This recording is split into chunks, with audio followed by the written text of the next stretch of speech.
नमस्कार, आज आपके YouTube वीडियो चैनल समझ में आपका स्वागत है। आज हमने जो चैप्टर उठाया है वह है force and laws of motion. ये मैंने एनसीईआरटी क्लास 9th में से लिया है। सबसे पहले इसकी डेफिनेशन देखते हैं। फोर्स, एनी पुश और पुल इज कॉल्ड फोर्स। किसी भी तरह की कोई भी पुश या पुल को हम क्या कहते हैं? फोर्स कहते हैं। When a force applies on a body, it can change the magnitude of velocity as well as the direction of motion of the body. जब हम किसी बॉडी पर फोर्स अप्लाई करते हैं तो उसका जो स्टेट ऑफ मोशन है वो चेंज हो जाता है, यानी कि चाहे तो उसकी स्पीड बदल जाएगी, चाहे उसकी डायरेक्शन बदल जाएगी, चाहे उसकी शेप बदल जाएगी। अब forces can be divided into two parts. One is balanced force and another is unbalanced force. सबसे पहले balanced force किसे कहते हैं? When a body is applied upon with two or more forces and the body remains stationary or its state of motion does not change, that is the acceleration remains zero, then the forces are said to be balanced. Basically देखा जाए तो ये सारी चीजें एक ही है। State of motion की हम बात कर रहे हैं। जब किसी बॉडी पर हम दो या दो से ज्यादा फोर्सेस लगाते हैं, उस केस में यदि बॉडी स्टेशनरी रहती है या उसका जो स्टेट ऑफ मोशन है वो नहीं बदलता, यानी कि उसको एक्सेलरेशन जीरो कह सकते हैं, उस केस में हम उन फोर्सेस को क्या कहेंगे? बैलेंस्ड फोर्सेस कहेंगे। और अनबैलेंस्ड फोर्स इसका ठीक उल्टा हो जाएगा। When a body is applied upon with two or more forces and if the body changes its state of motion, that is its accelerate, then the force are said to be unbalanced force. इसको better हम एक diagram की help से समझ लेते हैं। ये हमारे पास एक डायग्राम दिया गया है जिसमें ये कोई बॉडी है। इस बॉडी पर अलग अलग फोर्सेस वर्क कर रही हैं, F1, F2, F3, Fn, और इन सब फोर्सेस लगने के बाद में यदि ये बॉडी अपनी स्टेट ऑफ मोशन को चेंज नहीं करती, यानी कि ये अनचेंज्ड रहता है, that is the acceleration is zero, तब हम ये फोर्सेस को क्या कहेंगे? हम कहेंगे बैलेंस्ड फोर्सेस। और यदि ये बॉडी इन सब फोर्सेस के लगने के कारण किसी एक पर्टिकुलर डायरेक्शन में अपना मूवमेंट शुरू कर देती है या रुक जाती है या अपना शेप चेंज कर देती है, उस केस में हम इनको क्या कहेंगे? Unbalanced forces. अब ये जो अनबैलेंस्ड फोर्सेस होगी, ये जो बैलेंस फोर्स है वो किसे देंगे हम? The net force is given by the vector sum of all the forces, F equal to F1 plus F2 plus इसी तरह dash dash dash plus Fn। यदि ये जीरो रहता है तो हम क्या कहेंगे? हम कहेंगे बैलेंस्ड फोर्स। अब यदि इनका वेक्टर सम जीरो नहीं होता, उस केस में हम क्या कहेंगे? इनको अनबैलेंस्ड फोर्सेस कहें। आपने अनबैलेंस्ड फोर्स डेली लाइफ में कई जगह देखा होगा। जब कोई बाइसिकल मूव कर रही है तो हम देखते हैं कि जब हम उस पर फोर्स नहीं लगाते, इनके पैडल नहीं मारते, तो वो रुक जाती है। इसका रीजन क्या है? उसका रीजन है कि वहां पर एक अपोजिट फोर्स, जो फोर्स ऑफ फ्रिक्शन है, वो लगती है, जो एयर रेजिस्टेंस के कारण भी हो सकती है, जो रोड और टायर्स के फ्रिक्शन के बीच के कारण भी हो सकती है। ये फोर्स कौन सी है? ये अनबैलेंस्ड फोर्स है। In daily life, we usually see a body stops automatically while moving. This is due to the force of friction, which acts opposite to the motion. और यदि हम इसको एक्सेलरेट करना चाहते हैं उस मोशन को, तो to accelerate the motion of a bicycle या on an object, an unbalanced force is required. If this force is completely removed, then the body will move with the constant velocity or zero acceleration. अब हम पढ़ेंगे first law of motion और उसका basis क्या रहा था, इसके बारे में हम देखेंगे। जो फर्स्ट लॉ ऑफ मोशन है वो क्या कहता है? The first law of motion states that an object remains in a state of rest or in uniform motion in a straight line unless compelled to change the state by an applied force. तो हमने देखा था कि ऊपर कि कोई body अपने state of motion को चेंज नहीं करती जब तक उस पर कोई फोर्स ना लगे। तो ये क्या है, हमारा फर्स्ट लॉ ऑफ मोशन है, इसको हम लॉ ऑफ इनर्शिया भी कहते हैं। अब हम एक चीज देखते हैं कि कोई बॉडी जो रेस्ट पर है वो रेस्ट पर रहेगी, कोई बॉडी जो मूव कर रही है वो अपना परपेचुअल मूवमेंट जारी रखती है। तो यानी कि all object resist a change in their state of motion, and this tendency of undisturbed object to stay at rest or keep moving with the same velocity is called inertia। तो इस हम property को क्या कहते हैं, inertia कहते हैं, और ये क्या है, लॉ ऑफ इनर्शिया है। हमने इनर्शिया के काफी सारे एग्जांपल देखे होंगे, जैसे while standing in a moving bus, if the brakes are applied suddenly we fall in forward direction, या फिर अचानक जब एक बस मूवमेंट शुरू करती है तो हमें लगता है पीछे की तरफ हम गिरते हैं। इसके और भी एग्जाम्पल है, कोई जब कार किसी राउंड कॉर्नर पर कर्व लेती है तो हम बाहर की तरफ गिरते हैं, या हम जब पेड़ की डालियां हिलाते हैं तो उसके जो लीव्स हैं वो टूट के गिर जाते हैं। ये सब किसके एग्जाम्पल है, ये इनर्शिया के एग्जाम्पल्स हैं। क्यों, क्योंकि हम अपनी जो बॉडी है उसको उसी पोजीशन में रखना चाहते हैं, लेकिन बस अचानक मूव करती है जिसके कारण हमें एक धक्का या एक फोर्स फील होता है। अब जो फर्स्ट लॉ ऑफ मोशन है उसका एक हम एक्सपेरिमेंटल ऑब्जर्वेशन देख लेते हैं। एक डायग्राम दिया हुआ है, एक किसी इंक्लाइन प्लेन पर हम एक फिक्स हाइट से एक बॉल ड्रॉप कर रहे हैं, और ड्रॉप करने के बाद रोल डाउन होने के बाद वो सामने वाले प्लेन पर उतनी हाइट पर क्लाइम कर जाती है। इसी तरह से हम अलग अलग इंक्लाइनेशन पर उस बॉल को क्लाइम कराते हैं।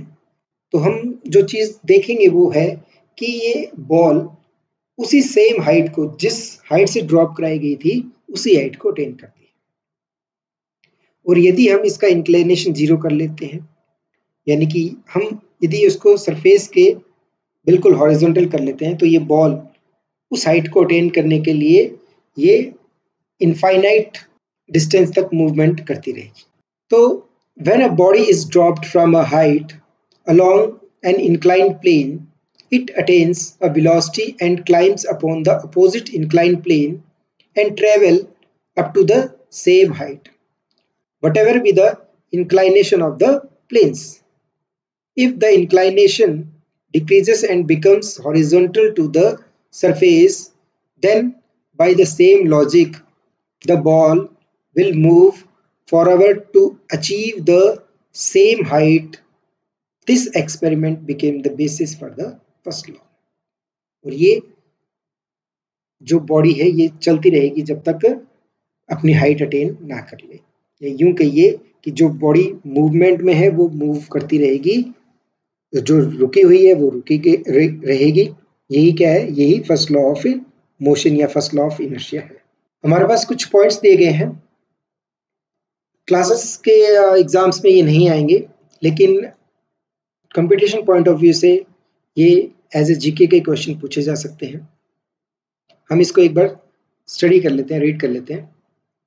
इन 1586 Galileo गैलीलाई wrote scientific book The Little Balance, La Balancita, in which he describes Archimedes' method of finding the relative densities or specific gravities of the substance using a balance. In 1589, in his series of essays De Motu, he presents his theories of falling objects using an inclined plane to slow down the rate of descent. Galileo formulated the correct law for uniformly accelerated objects, that the distance of objects is proportional to the square of the time taken. Around 1640, he designed the first pendulum clock. He wrote the book Starry Messenger. He claimed to have seen mountains on the moon and 4 moons of Jupiter. In his book Discourse on Floating Bodies and Letters on the Sunspots, he disclosed his observation on sunsets. Next, quantitatively, the inertia of an object is measured by its mass. More the mass, more will be the inertia. किसी body का inertia को major करने के लिए उसका मास का measurement होना बहुत ज़रूरी है, या यूं कहिए कि हम किसी इनर्शिया को क्वांटिटेटिवली कैसे मेजर कर सकते हैं, उसके मास को मेजर कर सकते हैं। एग्जाम्पल के तौर पर एक ट्रक का मास बहुत ज़्यादा होता है तो उसको मूवमेंट के लिए आपको फोर्स भी उतना ही ज़्यादा चाहिए। The first law of motion indicates that when an unbalanced external force acts on a object, its velocity changes, that is it is accelerated. अब हम कुछ और टर्म्स के बारे में देखेंगे। Momentum, when a force is applied there is a change in velocity. More the force, more will be the velocity. जब हम कोई किसी बॉडी पर फोर्स लगाते हैं तो उसकी वेलोसिटी बदल जाती है, जितने ज़्यादा फोर्स लगाएंगे उतनी ज़्यादा वेलोसिटी होगी। और a heavier body requires more force to change the state of motion. और अगर बॉडी का मास ज़्यादा होगा तो उसको फोर्स भी कैसी चाहिए, ज़्यादा चाहिए। तो हमने यहाँ दो चीज़ें देखी हैं, एक वेलोसिटी और एक मास। तो thus the quantity of motion of a body depends upon mass and velocity. Such a property which combines mass and velocity is of a body is called momentum, and it was introduced by Newton and is defined as the product of mass and velocity. तो Newton ने ये एक term define की थी momentum, जिसके अंदर मास और velocity का product. It has the same direction as of velocity, और इसकी भी क्या है, एक वेक्टर क्वांटिटी है। तो इसकी डायरेक्शन मोमेंटम की कौन सी रहेगी, वही रहेगी जो वेलोसिटी की रहती है। The SI unit of momentum is KG metre per second. KG metre per second है, इसको डिडक्ट करना काफ़ी आसान है। मास का जो एसआई यूनिट है वो क्या है, केजी है, और वेलोसिटी का जो एसआई यूनिट है वो क्या है, मीटर पर सेकेंड है। तो हम यदि हम इनको मल्टीप्लाई कर ले तो ये क्या आ जाएगा, ये मोमेंटम का एसआई यूनिट आ जाएगा। अभी हमने देखा कि फोर्स है जो किस चीज़ पर डिपेंड कर रहा है, मास और वेलोसिटी पर। अब एक चीज़ और है, जो फोर्स है वो टाइम के ऊपर भी डिपेंड करता है। Now the applied force also depends inversely upon the time taken for its application और impact. Example, more the time taken to catch the ball, less are the chances of being hurt. हमने देखा होगा cricket के match के अंदर कोई जो player है वो बॉल को कैच करते टाइम अपने हाथ बैकवर्ड डायरेक्शन में खींच लेता है। तो ये क्या करता है, जो टाइम ऑफ इम्पैक्ट है उसको इंक्रीज कर देता है। तो हमने एक चीज़ नोट की है कि फोर्स को inversely proportional to one time of impact है। तो इन तीनों चीज़ों को मिला के एक सेकेंड लॉ ऑफ मोशन बनता है, मास, वेलोसिटी और टाइम। तो सेकेंड लॉ ऑफ मोशन क्या है, the second law of motion measures the force acting on the body and states that the rate of change of momentum is proportional to the applied force and the change of momentum takes place in the direction of force। यानी कि जो second law of motion है वो force को calculate करता है, and it tells that the rate of change of momentum is directly proportional to the applied force. तो यहाँ हम देखते हैं कि जो फोर्स है वो डायरेक्टली किसके प्रोपोर्शनल है, to the rate of change of momentum with respect to time. जहाँ P2 क्या है, फाइनल मोमेंटम है, और P1 क्या है, इनिशियल मोमेंटम है। मान लीजिए कोई बॉडी मूव कर रही है V1 वेलोसिटी से, और उस पर फोर्स लगने के बाद में वो T टाइम के अंदर V2 वेलोसिटी अटेन कर लेती है, तब हमारे पास क्या डेफिनेशन आएगी, F proportional to mv2 minus mv1 divide by time. m common ले लेते हैं तो हमारे पास v2 माइनस v1 अपॉन में टाइम। इस क्वांटिटी के बारे में आप अच्छी तरह जानते हैं। फर्स्ट इक्वेशन ऑफ मोशन जो हमने पुराने वीडियोस देखा था वो क्या है, v is equal to u plus a t, जहाँ पर u क्या इनिशियल वेलोसिटी, v क्या फाइनल वेलोसिटी, a एक्सेलरेशन है।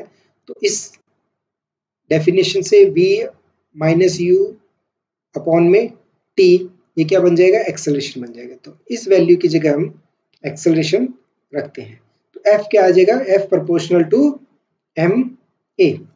नाउ प्रोपोर्शनलिटी को निशान को हम हटाते हैं, जहां पर k क्या है, एक प्रोपोर्शनलिटी कांस्टेंट है, और the unit of force is chosen in such a manner that the k becomes 0, then we can say that F is equal to ma, mass into acceleration। तो ये क्या है, ये फोर्स का मेजरमेंट है, यानी कि हम कोई भी बॉडी पर लगने वाले फोर्स को इस तरीके से मेजर कर सकते हैं, F is equal to mass into acceleration। Next, the SI unit of force is Newton. जो फोर्स की SI यूनिट क्या है, वो न्यूटन है, and it is defined as the amount of force that produces an acceleration of 1 meter per second square in an object of mass 1 kg। यदि हम 1 kg की body पर इतना फोर्स लगाएं कि इसका बॉडी का एक्सेलरेशन 1 मीटर पर सेकंड स्क्वायर हो जाता है, उस केस में जो लगने वाला फोर्स होगा क्या कहलाएगा, that will be called 1 Newton। Next, now derive first law of motion mathematically from second law of motion। तो हमारे पास क्या है, second law of motion। From second law of motion, F is equal to mv minus mu upon में t, यानी कि the rate of change of momentum is called force। अब इसमें से for no external force, if the force is 0, जो कि हमारी condition है फर्स्ट लॉ के लिए, then in that case हम F की जगह क्या रख देते हैं, 0 पुटअप कर देते हैं, और इस t को इधर दूसरी साइड ट्रांसफर करने पर ये 0 हो जाएगा। तो हमारे पास जो आएगा mv माइनस mu अपॉन में 0, m कॉमन ले लीजिए आप, तो आपके पास बचेगा v माइनस u अपॉन में 0, इधर से क्या हो जाएगा v माइनस u अपॉन में 0, तो इस u को दूसरी तरफ भेज दीजिए, तो आपके पास क्या आ जाएगा, v इक्वल टू 0। इसका मतलब क्या है कि when no external force is applied on a body, then the body will remain in motion with the same velocity, यानी कि उसकी velocity नहीं बदलेगी। और if the body is stationary, that is the initial velocity is u equal to 0, then the final velocity will also be 0। तो यानी कि जो बॉडी रेस्ट में है वो रेस्ट में रहेगी, और जो बॉडी जिस वेलोसिटी से चल रही है वो उसी वेलोसिटी में चलती रहेगी। यही क्या है, हमारा फर्स्ट लॉ ऑफ मोशन है। Next, now third law of motion. Third law of motion क्या कहता है, it states that when one object exerts a force on another object, the second object instantaneously exert an equal and opposite force back on the first object। These forces act on different objects and never on the same object। तो यानी कि जब कोई किसी body पर हम, या यूं कहिए कि जब किसी बॉडी पर हम फोर्स लगा रहे हैं, तो वो बॉडी भी पर क्या करेगी, एक दोबारा से फोर्स लगाएगी जो इक्वल एंड अपोजिट होगा। इसको हम ऐसे भी कह सकते हैं, every action has an equal and opposite reaction. तो देखने में यह है कि there is a pair of force, हमेशा एक फोर्स का जोड़ा होता है, एक एक्शन होगा, दूसरा क्या होगा, रिएक्शन होगा, जो इक्वल एंड अपोजिट होंगे। This law helps in movement, और ये लॉ जो थर्ड लॉ है ऑफ मोशन, वो किस में हेल्प करता है, मूवमेंट में हेल्प करता है। During walking we push the ground backward and the ground exerts forward a equal and opposite force which helps in our movement. तो यानी कि जो जब हम चलते हैं तो हम क्या ग्राउंड पर क्या करते हैं, एक फोर्स एक्सर्ट करते हैं, और ग्राउंड भी हम पर क्या है, एक फोर्स एक्सर्ट करता है जो इक्वल एंड अपोजिट होता है, जिसके कारण हम मूवमेंट करते हैं। यानी कि हम इस थर्ड लॉ ऑफ मोशन को मैथमेटिकल फॉर्म में भी दिखा सकते हैं, जहां पर एफ ए बी क्या है, force on body B by A and is equal to minus force on body A exerted by body B. Next हम कंजर्वेशन ऑफ मोमेंटम देखते हैं। इसको हम पहले डिराइव कर लेते हैं, उसके बाद इसकी डेफिनेशन को समझ लेंगे। Suppose two bodies A and B of masses ma and mb are traveling in the same direction along a straight line at different velocities ua and ub, such that ub is less than u। आपके पास दो bodies हैं, A body और body B, और ये इसका first body का मास ma है, second body का मास mb है, और फर्स्ट बॉडी ua वेलोसिटी से इनिशियल वेलोसिटी से ट्रेवल कर रही है और second body initial velocity ub से ट्रेवल कर रही है। तो जाहिर सी बात है ये ua का वेलोसिटी ub से ज़्यादा है, जिसके कारण ये बॉडी आपस में कोलाइड कर जाएंगी, और let the time of impact be t। Then by the third law of motion, the ball A exerts a force FAB during collision। तो जो बॉडी A है वो बॉडी B के ऊपर फोर्स लगाएगी FAB, यानी कि force exerted by A on body B। इसी तरह से थर्ड लॉ ऑफ मोशन के कारण एक फोर्स BFBA लगेगा जो A के ऊपर लगेगा, और किसके द्वारा लगाएंगे? बॉडी B के लगाएगी। तो यानी कि दो फोर्सेस हैं, जो FAB जो A का B पर है और FBA जो B का A के ऊपर है, जो इक्वल एंड अपोजिट होगा। तो आफ्टर कॉलिजन मान लेते हैं इनकी वेलोसिटी A की VA हो जाएगी और B की वेलोसिटी VB हो जाती है। Then according to third law of motion हमारे पास क्या आएगा? FAB equal to minus FBA। अब हम सेकेंड लॉ ऑफ मोशन से फोर्सेस की वैल्यू रख लेते हैं। तो जो फर्स्ट केस में हमारे पास क्या आएगा? Rate of change of momentum of body A। तो MA bracket VA minus UA, जहां पर V फाइनल वेलोसिटी और U इनिशियल वेलोसिटी। इसी तरह से ये माइनस का माइनस सिंबल आ जाएगा और rate of change of momentum of body B। Next T से T कैंसिल आउट हो गया। हमारे पास इस ब्रैकेट को खोल देते हैं, तो हमारे पास क्या आएगा? MA BA minus MA UA is equal to minus MB VB minus minus plus MB UB। अब इस क्वांटिटी को हम अपोजिट साइड में भेज देते हैं और MUA को हम दूसरी साइड में भेज देते हैं। तो हमारे पास आंसर क्या आएगा? MAUA plus MBUB equal to MAVB plus MBB, यानी कि ये क्या है? इनिशियल मोमेंटम है, total initial momentum of body A and body B। इसी तरह से ये क्या है? Final momentum of body A and final momentum of body B। तो यानी कि total momentum before collision is equal to total momentum after collision. This is the law of conservation, यानी कि जो टोटल मोमेंटम है वो क्या है? कंजर्व रहता है। यही क्या है? Law of conservation. Next part में हम इसके ऊपर रिलेटेड न्यूमेरिकल्स देखेंगे। यदि ये वीडियो अच्छा लगा हो तो लाइक एवं शेयर जरूर करें और सब्सक्राइब का बटन दबाना ना भूलें। धन्यवाद।